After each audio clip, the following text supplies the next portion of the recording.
Today let's talk about how to use Bybit P2P feature for beginners.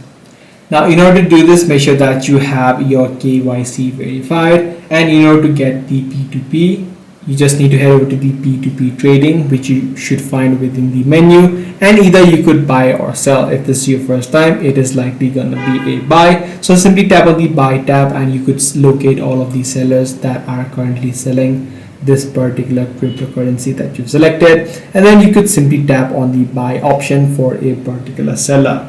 Now once you do tap on buy, this temporarily locks the seller's crypto in the Bybit secure escrow system. So what you need to do in this case is review the seller's payment detail that would be displayed on screen, and then you need to head over to your Bybit page, and then you need to simply tap on the payment complete once you have completed the payment using your wallet or your personal banking. So that's the way on how you do it. If this video was helpful to you, be sure to subscribe. I'm going to see you in the next one.